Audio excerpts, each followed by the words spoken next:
much, and I'm back with a series of investing, economics related videos, all to do with derivatives.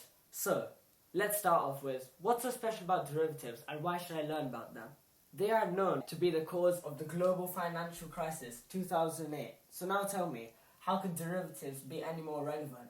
And they're a great investing opportunity. Derivatives are known to be different to other assets. Not only are they volatile, but they also can have their potential rewards and risks adversely increased and amplified since they can be leveraged.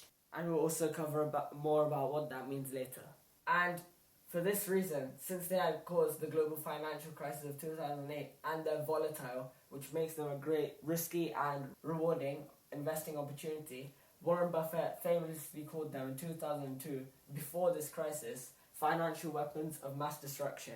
And we'll see about why they're so risky. We'll explain why they're so risky. A derivative is a type of security, the price of which is dependent upon the value of one or more underlying assets or benchmarks. Essentially what this means is that a derivative is a type of asset that you can hold, but its price is dependent upon the value of underlying assets or an underlying asset. And these underlying assets could be cryptocurrencies or currencies, market indices, commodities such as mortgages, interest rates, bonds, and stocks. A way to simplify derivatives, the concept as a whole, is you can think about it as a normal asset that you can hold. Its value will go up and down, and if its value goes up and you hold that asset, then you can make profit, and if its value goes down and you hold that asset, then you will make a loss. But the difference between a derivative and, say, a normal stock of a company is that the stock is based on the company's performance, the price of the stock.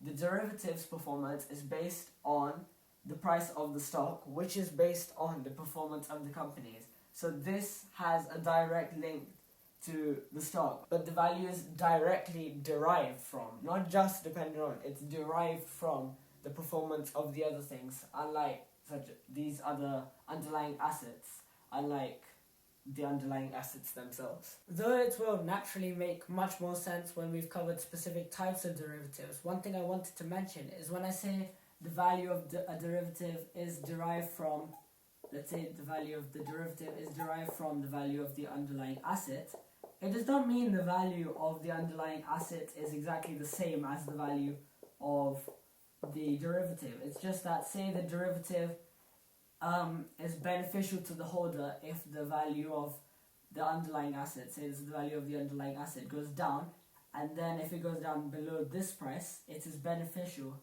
to the holder of this derivative. Then the derivative gains value when this company goes below the certain price, this underlying asset, goes below a certain price. But then again, if it goes above this certain price, and it's only valuable for the holder to have this derivative if it's below this price, then the derivative loses its value. And you can see we're deriving the value of the derivative directly from this graph that shows the price and therefore the value of this underlying asset. Hence, the value of the derivative is derived from the value of the underlying asset. A contract is exchanged between the two involved parties, the participating parties. One person either agrees to buy it from another person or agrees to sell it to another person at a specified date in the future.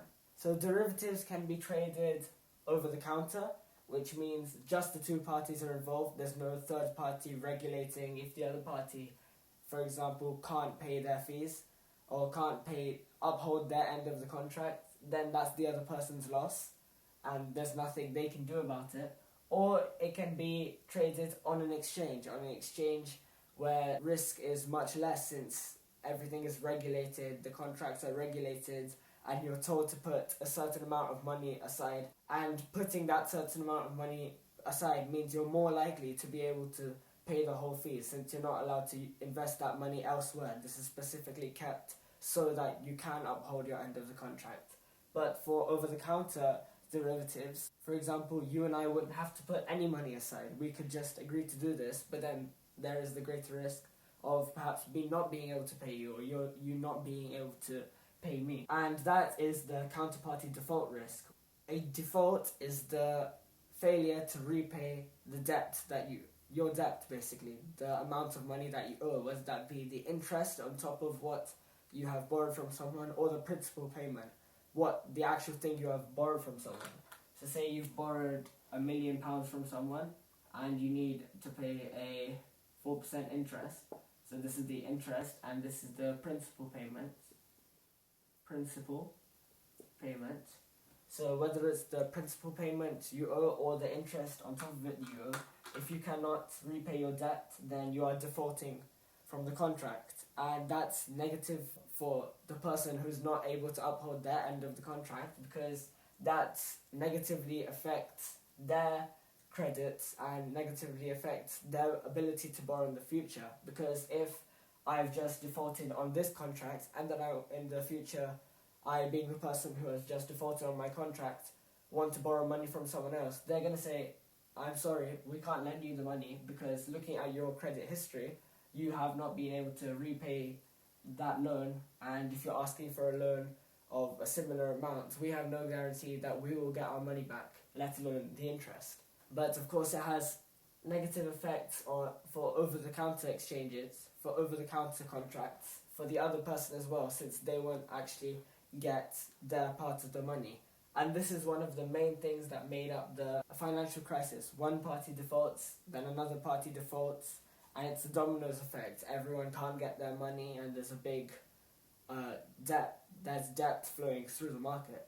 Over-the-counter traded derivatives between the two parties that are unregulated constitute for a greater proportion of the derivatives market. So most of the derivative contracts are traded over the counter rather than on an exchange, which leads to a greater counterparty default risk. Adversely, traded on an exchange, they are more heavily regulated and standardized. In my previous videos, we have been talking a lot about stocks, government bonds. For example, the government needs to fund a project, so they borrow £30 from you and agree to pay you back £33, for example, in the future, which gives you a 10% interest. So that's essentially investing in government projects if they're government bonds. Different currencies are more straightforward, but one thing we have not talked about much at all, and maybe slightly harder to get your head around, are market indices, sometimes called market indexes, and also sometimes called benchmarks. So what is a benchmark? A benchmark, which is often a market index, is a standard yardstick against which performance, say performance of your investing portfolio, is measured. It gives you an idea compared to other stocks and that exist in the market and the stocks that you have invested in, whether the stocks that you have invested in are doing good or are doing bad relative to the market index. And common market indices include the Standard & Poor's 500, the FTSE 100 index, and there's also the FTSE 250 index, and the Dow Jones Industrial Average, also commonly called just Dow. And we'll go through a bit more about them before we move on to the next part of the video. We can start with the Dow. So how the Dow works is it takes publicly owned companies listed on the New York Stock Exchange and the Nasdaq, which is another stock exchange in America, and these companies need to be based in the USA, and it gives them a weighting according to their share price, and based on that creates a market index, which gives you an overview of the performance of the different stocks in the US. But the much more expensive stocks get a much higher weighting than the smaller companies. And all that publicly owned means is that it has shares offered on the market, and it's had an initial public offering, which is where the company is divided into shares to be sold on a stock exchange. So there exists also London-based the Financial Times Stock Exchange, and there's the FTSE 100 and there's the FTSE 250, and both of them are organized by market capitalization. So the FTSE 100 index takes the top 100 companies by market capitalization listed on the London Stock Exchange, and all market capitalization is the value of that company traded on the stock market. So it's the total number of shares traded on the stock market multiplied by the price of each share. There's not the FTSE 250 index, it's the FTSE 350 index, which is, the reason I got confused is because it takes the stocks by market capitalization from the LSE, ranked 101 to 350. So it only takes into account 250 stocks. But since it's up to the 350th position, it's called the FTSE 350 index. And the Standard & Poor's 500 is another US-based index that takes into account the market capitalization instead of here the share price. We are nearing the end of this video. I didn't want to make it too long, over 10 minutes, so that it gives you time to do further research if you want before we moved on to the next part of the course. But this video should give you a real all-rounded understanding of the basics of derivatives and the concept as a whole. Obviously, it's extremely vast, and no matter how much research you will do, will you be able to do correct investments on derivatives 10 out of 10 times, or really on any stock. But derivatives are particularly hard to get one's head around. But the more research you do into these, the easier they are to understand and the easier they are to make sensible investments in. So what we'll be focusing more on the next video, particularly just the one coming up, is it will be called Derivatives Part 2 or Derivatives Overview Part 2 or something like that. And it will be focusing on the main types of derivatives. So we've talked about what the main underlying assets are, but what do these underlying assets result in? What things have their value derived from the underlying assets? So what derivatives are there out there? And we'll be talking a lot about these, including credit default swaps, forward contracts, futures contracts, interest rate swaps, mortgage-backed securities, call options, put options, etc. And then later we'll move on to part 3, derivatives, where we'll be talking more about the uses of derivatives.